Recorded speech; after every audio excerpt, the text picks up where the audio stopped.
అంబటిని హత్య చేసేందుకు టీడీపీ చేసిన కుట్ర బట్టబయలైంది. అంబటి ఇంటిపై పక్కా ప్లాన్ ప్రకారమే దాడికి టీడీపీ మూకలు తెగబడ్డాయని మరో విషయం రుజువు చేస్తోంది. అంబటి ఇంటిపై దాడిలో ఎమ్మెల్యే గల్లా మాధవి దంపతులదే కీలక పాత్ర అనే విషయం వెలుగులోకి వచ్చింది. అంబటి రాంబాబు గల్లా మాధవికి దొరికి ఉంటే ఆయన అంత్యక్రియలు జరిగిపోయేవని స్వాతిరెడ్డి అలియాస్ స్వాతి చౌదరి ట్వీట్ చేశారు. అంబట్ని హత్య చేసేందుకే టీడీపీ కుట్ర పన్నిందని స్వాతి చౌదరి ట్వీట్ ద్వారా స్పష్టమవుతోంది. హత్య చేసేందుకే ప్లాన్ వేసుకున్నారన్న విషయం స్వాతి చౌదరి ట్వీట్ ద్వారా వెలుగులోకి వచ్చింది. అంటే అంబటిపై దాడికి ముందు నుంచే ప్లాన్ చేశారనే విషయం ఆమె ట్వీట్ ద్వారా అర్థమవుతోందని అంటున్నారు వైఎస్ఆర్సీపీ నేతలు. రైట్, ఇదే అంశానికి సంబంధించి పూర్తి సమాచారం అందిస్తారు మా కరెస్పాండెంట్ సతీష్. సతీష్, ఒక ట్వీట్ చూస్తూ ఉన్నాం. నిన్న గల్లా రామచంద్రరావు చేతికి అంబటి దొరికి ఉంటే ఈ పార్టీకి అంత్యక్రియలు అయిపోయేవి అన్న ట్వీట్ని అంటే ప్రీ ప్లాన్డ్ దాడులుగా స్పష్టం చేస్తున్నారు వీరి చర్యలతో అన్నది అర్థం అవుతోంది. ఎలా చూస్తోంది వైసీపీ క్యాడర్?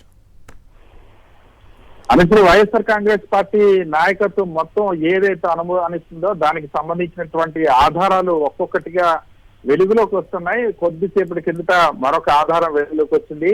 మాజీ మంత్రి సీనియర్ కాపు నాయకుడైనటువంటి అంబటి రాంబాబును నిజంగానే భౌతికంగానే ఎలిమినేట్ చేయాలన్నటువంటి ఒక లక్ష్యంతోనే ఆయన దాడి జరిగిందన్న విషయం స్పష్టమవుతుంది. మనం చూస్తున్నాం ఆ ట్వీట్ ఎవరిదో కాదు, ఆ తెలుగుదేశం పార్టీ సోషల్ మీడియాలో చాలా యాక్టివ్గా ఉన్నటువంటి స్వాతిరెడ్డి అలియాస్ స్వాతి చౌదరికి సంబంధించినటువంటి ఆ ట్వీట్ ఇది. ఇందులో చాలా స్పష్టంగా ఒక పదాన్ని వాడారు. నిన్న గల్లా రామచంద్రరావుకి అంబటి దొరికి ఉంటే ఈ పార్టీకి అంత్యక్రియలు పూర్తయ్యేవి. అంటే గల్లా రామచంద్రరావు అంటే ఎవరో కాదు, సాక్షాత్తు నిన్న ప్రత్యక్షంగా దాడిలో పాల్గొన్నటువంటి గల్లా మాది ఎమ్మెల్యే, తెలుగుదేశం పార్టీ ఎమ్మెల్యే, ఆమె భర్త గల్లా రామచంద్రరావు. వీళ్ళిద్దరూ నిన్న భౌతికంగా దాడి చేశారు. అంబటి రాంబాబు నివాసం పైన విధ్వంసం సృష్టించిన వాళ్ళు ఉన్నారు. స్వయంగా వీళ్ళిద్దరూ రౌడీ మూకర్లను, అల్లరి మూకర్లను, తెలుగుదేశం పార్టీ నాయకులను, కార్యకర్తలకి రాడ్లు కర్రలు ఇచ్చి తీసుకెళ్లినటువంటి నాయకత్వం వహించింది వీళ్ళిద్దరే. సో వీళ్ళిద్దరికి దొరికి ఉంటే ఈ పార్టీకి అంత్యక్రియలు పూర్తయ్యాయని చెప్తూ సాక్షాత్తు తెలుగుదేశం పార్టీ ఐటీడీపీ చాలా క్రియాశీలకంగా ఉండేటువంటి యాక్టివిస్టు స్వాతిరెడ్డి తెలుగుదేశం పార్టీకి ఎంత సన్నిహిత్యం ఉందో ప్రత్యేకంగా ఇప్పుడు ఎవరు చెప్పాల్సిన అవసరం లేదు. సో తెలుగుదేశం పార్టీ అనుకున్నటువంటి వ్యూహం ప్రకారమే అంబటికి పార్టీకి అంత్యక్రియలు జరిగేవన్నటువంటి విషయం స్పష్టంగా అక్కడ బయటపడినటువంటి పరిస్థితి. ట్వీట్తో నిన్నటి నుండి మనం జరిగిన పరిణామాలన్నీ ఒక్కసారి చూస్తే నిన్న ఉదయం నుండే మాజీ మంత్రి ఇప్పుడు చూస్తున్నటువంటి దృశ్యాల్లో కూడా ఏ విధంగా అంబటి రాంబాబు వాహనం పైన కత్తులతోనూ కర్రలతోనూ దాడులు చేశారో తెలుగుదేశం పార్టీ నాయకులు చూస్తున్నారు.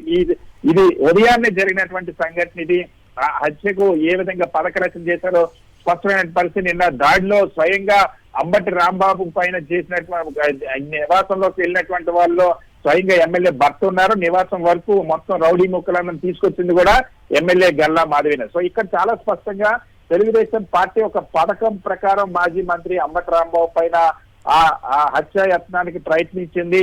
స్వయంగా నిన్న గల్లా రామచంద్రరావు దొరికి ఉండుంటే ఈ పార్టీకి అంబటి రాంబాబుకి అంత్యక్రియలు పూర్తయ్యేవన్నటువంటి ఒక పదాన్ని రాశారని అంటేనే అక్కడ చాలా స్పష్టంగా ఏ స్థాయిలో ఈ కుట్ర జరిగిందనే విషయం చాలా స్పష్టంగా అర్థమవుతుంది. సో ఈ నేపథ్యంలోనే రాష్ట్ర వ్యాప్తంగా వైఎస్ఆర్ కాంగ్రెస్ పార్టీ శ్రేణులంతా కూడా ఆందోళన చేస్తా ఉన్నాయి. హైకోర్టు దృష్టికి కూడా ఇదే అంశాన్ని, అందుకనే అంబటి రాంబాబు భార్య తీసుకెళ్లారు విజయలక్ష్మి. హైకోర్టు కూడా పోలీసుల వైఖరి పట్ల, రాష్ట్ర ప్రభుత్వ వైఖరి పట్ల తీవ్ర ఆగ్రహం వ్యక్తం చేసింది. అంతేకాకుండా అంబటి రాంబాబు ప్రాణ రక్షణ కోసం 24 గంటల పాటు కూడా రక్షణ కల్పించాలని ఆదేశించింది. నిన్న పోలీసుల సమక్షంలోనే ఈ దాడి జరిగిందంటే ఏ స్థాయిలో కుట్ర జరిగింది ఇక్కడ స్పష్టం మనం చూడొచ్చు. విజువల్స్ లో ఎమ్మెల్యే గల్లా మాధవి ఏ విధంగా వచ్చారో, మరొక వైపు అంబటి రాంబాబు నివాసంలో జరిగినటువంటి దాడిలో స్వయంగా ఎమ్మెల్యే గల్లా మాధవి భర్త రామచంద్రరావు ప్రత్యక్షంగా పాల్గొన్నటువంటి విజువల్స్ ఉన్నాయి. దానికి సంబంధించిన ఫోటోలు ఉన్నాయి. ఏ విధంగా దాడి చేయించారో నేరుగా అంబటి రాంబాబు వైపుకే భౌతిక దాడి చేయడానికే దూసుకెళ్లారు ఆయన కార్యకర్తలు తీసుకొని అనే విషయం చాలా స్పష్టంగా అనేక ఆధారాలు ఉన్నాయి. సో నిన్నటి నుండి అనేక ఆధారాలు ఉన్నాయి. నడి రోడ్డు మీద రౌడీలాగా స్వైర విహారం చేసి వచ్చి కర్రలు రాడ్లతో వచ్చి కొట్టి హత్యాయత్నం చేసేటువంటి ప్రయత్నం చేశారు. దానికి సంబంధించి ఈ రోజు అఫీషియల్ గా వాళ్ళు పోస్టులు కూడా పెడతా ఉన్నారంటే ఏ స్థాయిలో ఈ కుట్ర జరిగిందో, ఏ స్థాయిలో అంబటి రాంబాబు పైన హత్యాయత్నం జరిగిందో, పథకరచన జరిగిందన్న విషయం చాలా స్పష్టంగా అర్థమవుతున్న పరిస్థితి. అక్కడ చూడొచ్చు మనం ఆ దృశ్యాల్లో టీడీపీ ఎమ్మెల్యే మాధవి భర్త రామచంద్రరావు, ఇటువైపు అంబటి రాంబాబు ఉన్నారు. అంబటి రాంబాబుని భౌతికంగా దాడి చేసేందుకు స్వయంగా వచ్చినటువంటి పరిస్థితి. సో ఇక్కడే అర్థమవుతుంది ఈ కుట్ర ఎంత దారుణంగా చేశారన్న విషయం. అంబటి రాంబాబును హత్య చేయాలన్నటువంటి లక్ష్యంతో వచ్చారన్న విషయం స్వయంగా ఈ ట్వీట్ అర్థమవుతుంది. నిన్న రామచంద్రరావుకు దొరుకుంటే, అంటే ఇక్కడ అంబటి రాంబాబు కానీ రామచంద్రరావుకు దొరుకుంటే ఈ పాటికి అంత్యక్రియలు పూర్తయ్యేవంటూ స్వాతిరెడ్డి ట్వీట్ చేశారంటే ఎంత దారుణమైనటువంటి కుట్ర ఇక్కడ జరిగిందన్న విషయం స్పష్టం అవుతున్న పరిస్థితి. సతీష్, రాజకీయాల్లో విమర్శలు ప్రతి విమర్శలు ఉంటాయి, అభిప్రాయ భేదాలు ఉంటాయి. అంత మాత్రానికి భౌతిక దాడులకు దిగటం లేదా వాళ్ళని చంపేస్తామని చెప్పటం, అది ఆ జెండాలు పట్టుకొని ప్రౌడ్ ఫీల్ అవుతున్నట్లుగా తిరగటం, ఇలా ట్వీట్ చేయడం, ఇది నిజంగా ఆమోదయోగ్యమైన రాజకీయం అంటారా?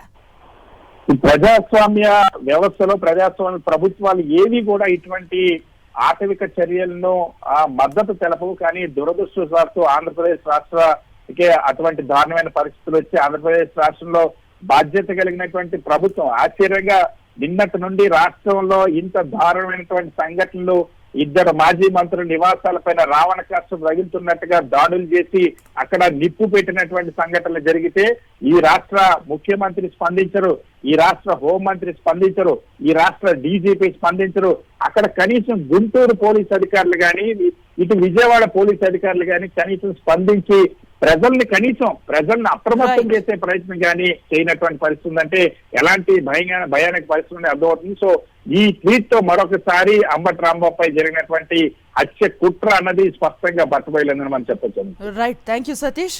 వీళ్ళని ఎంకరేజ్ చేసినట్టే అవుతుంది అన్న ఒక ఉద్దేశంతో ఈ రోజు మేము ఖచ్చితంగా దాడికి దిగబడ్డాము. మేమందరం కూడా వీళ్ళని ఎంకరేజ్ చేసినట్టే అవుతుంది అన్న ఒక ఉద్దేశంతో ఈ రోజు మేము ఖచ్చితంగా దాడికి దిగబడ్డాము. మేమందరం కూడా వీళ్ళని ఎంకరేజ్ చేసినట్టే అవుతుంది అన్న ఒక ఉద్దేశంతో ఈ రోజు మేము ఖచ్చితంగా దాడికి దిగబడ్డాము. మేమందరం కూడా వీళ్ళని ఎంకరేజ్ చేసినట్టే అవుతుంది అన్న ఒక ఉద్దేశంతో ఈ రోజు మేము ఖచ్చితంగా దాడికి దిగబడ్డాము. మేమందరం కూడా